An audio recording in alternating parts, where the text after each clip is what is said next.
नमस्कार विद्यार्थी मित्रों, आमचे YouTube channel science and education corridor यामध्ये आपले सर्वांचे स्वागत। बीएड प्रवेश 2024 या अनुषंगाने आपण व्हिडिओ पाहत आहोत।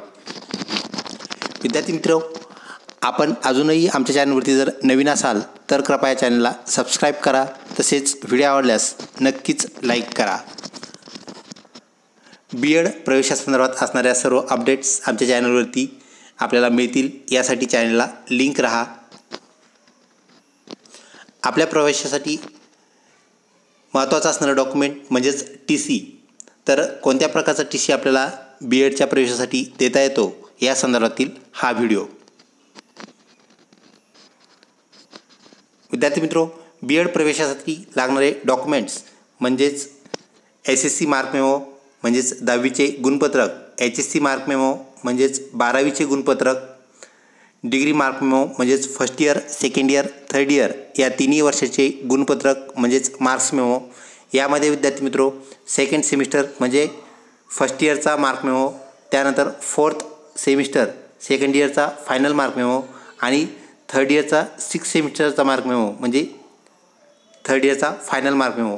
हे तीन मार्क्स मेमो म्हणजेच सेकंड, फोर्थ आणि सिक्स सेमिस्टर हे मार्क्स मेमो आपल्याला जोडावे लागतील।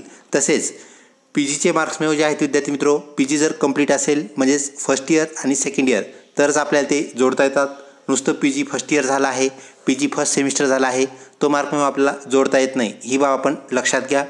त्यानंतर ज्या विद्यार्थ्यांनी संवर्गामधून म्हणजेच कास्टमधून फॉर्म भरलेले आहेत, कॅटेगरीमधून फॉर्म भरले आहेत, त्यांच्यासाठी कास्ट सर्टिफिकेट जोडणं बंधनकारक आहे। त्यानंतर ज्या संवर्गासाठी कास्ट व्हॅलिडिटी लागते त्यांना कास्ट सर्टिफिकेट, कास्ट व्हॅलिडिटी हेही जोडावं लागेल। त्यानंतर ज्या संवर्गासाठी नॉन क्रिमिलेअर हे देणं बंधनकारक आहे त्यांना नॉन क्रिमिलेअरसुद्धा जोडावं लागेल, द्यावं लागेल। त्यानंतर आयडेंटिटी प्रूफ म्हणजेच आधार कार्ड आपल्याला तिथं द्यावा लागतो। त्यानंतर पासपोर्ट फोटोज, आपले 2 पासपोर्ट फोटो सोबत असणं आपल्याला गरजेचं आहे, दोन्ही पासपोर्ट फोटो तिथे घेतले जातात। त्यानंतर पूर्ण जे डॉक्युमेंट्स आहेत त्याचे 2 सेट आपल्याकडे असणं गरजेचं आहे। एक सेट त्यांना लागतो व दुसरा सेट आपल्या माहितीस्तव आपल्याकडे लागतो। आपण सर्व डॉक्युमेंट्स सबमिट केल्यानंतर आपल्याला जर डॉक्युमेंटची गरज पडली तर त्यासाठी आपल्याकडे झेरॉक्स असावं, म्हणून 2 झेरॉक्स प्रती सर्व डॉक्युमेंट्सचे आपल्याला काढून घ्यायचे आहेत। त्यानंतर आपण BED CETचा ज्यावेळेस फॉर्म भरला त्या BED CETचं ॲप्लिकेशन आपल्याला ॲडमिशनच्या वेळेस लागतं। त्यानंतर आपलं ॲडमिट कार्ड, ज्याला आपण हॉल तिकीट असंही म्हणतो, म्हणजेच BED CET हॉल तिकीट, जे की आपल्याला मार्च महिन्या दरम्यान एक्झामच्या वेळेस मिळालं होतं, ते हॉल तिकीट आपल्याला इथे जोडावं लागेल, ॲडमिशन घेताना जोडावं लागेल। त्यानंतर स्कोअर कार्ड, ज्याला आपण मार्क्स मेमो म्हणतो, नुकताच आपला रिझल्ट प्रदर्शित झालेला आहे, डिस्प्ले झालेला आहे, तर तो मार्क मेमो, तो स्कोअर कार्ड आपल्याला इथे प्रिंट काढून जोडायचा आहे। त्यानंतर आपल्याला जे कॉलेज मिळालं म्हणजेच कॅप राऊंड सुरू झाल्यानंतर ही प्रोसेस आहे, हे लक्षात घ्या।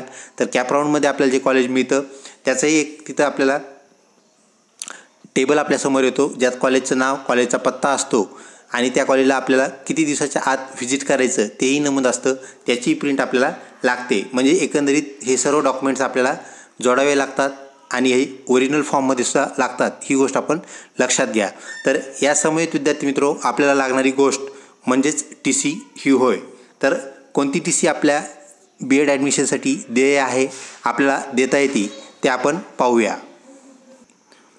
विद्यार्थी मित्रो, आपली जी पदवी आहे BA, BCom, BSc जेही आपला कोर्स असेल, पदवी असेल, तर त्या पदवीची आपण उत्तीर्ण TC म्हणजेच पास TC देऊ शकता, ती आपल्याला देता येते।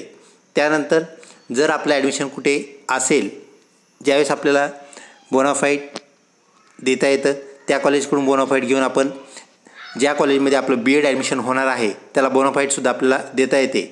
तसेच आपण जर MA, MCom, MSc म्हणजेच PG ज्याला आपण पदव्युत्तर शिक्षण असं म्हणतो, पदव्युत्तर शिक्षणमध्ये आपण फर्स्ट इयरला जर फेल असाल, ज्याला आपण अनुत्तीर्ण असं म्हणतो, किंवा PG सेकंड इयरला जर तुम्ही फेल असाल तरी विद्यार्थी मित्रो आपल्याला फेलचासुद्धा TC चालतो, परंतु तो PGचा चालतो, हे लक्षात घ्या। म्हणजे PG फर्स्ट इयर किंवा PG सेकंड इयर ह्या दोन्हीपैकी एक TC आपल्याकडे जर फेलचा असेल तोही आपल्याला BED प्रवेशासाठी देता येतो। म्हणजेच आपली डिग्री जी असेल तर डिग्री लेवलवर आपण BED करत असाल तर आपल्याला उत्तीर्णची TC द्यावी लागेल। आपण PG लेवलवरती करत असाल तर PG उत्तीर्ण टी सीसुद्धा चालते आपल्याला. फर्स्ट इयर पास ही टी सीसुद्धा चालते. सेकंड इयर पास म्हणजेच पी जी उत्तीर्ण ती टी सी आपल्याला चालते. तसेच फर्स्ट इयर नापास सेकंड इयर नापास ही सुद्धा टी सी आपल्याला चालते. म्हणजे अनुत्तीर्ण टी सी पी जीची आपल्याला चालते. तसेच आपली प्रवेशाच्या वेळी जर आपलं कुठे ॲडमिशन असेल तर बोनाफाईडसुद्धा आपल्याला चालते. परंतु आपल्याला दिलेल्या मुदतीमध्ये त्यांना बोनाफाईड ऐवजी आपल्याला परत काय करावं लागतो, टी सी आपला जमा करावा लागतो. ही गोष्ट आपण लक्षात घ्या. म्हणजे सर्व डॉक्युमेंट्स आपल्याला ओरिजिनल फॉर्ममध्ये जमा करावे लागतात. तसा आपल्याला टी सीसुद्धा जमा करावा लागतो. अशा प्रकारे आपल्याला तिन्ही प्रकारचा टी सी जो आपल्याकडे अवेलेबल असेल तो देता येईल. व्हिडिओ आवडला असल्यास नक्कीच लाईक करा. तसेच अशाच प्रकारच्या अपडेटसाठी चॅनलला लिंक राहा. लवकरच भेटूया पुढच्या व्हिडिओमध्ये. तोपर्यंत धन्यवाद.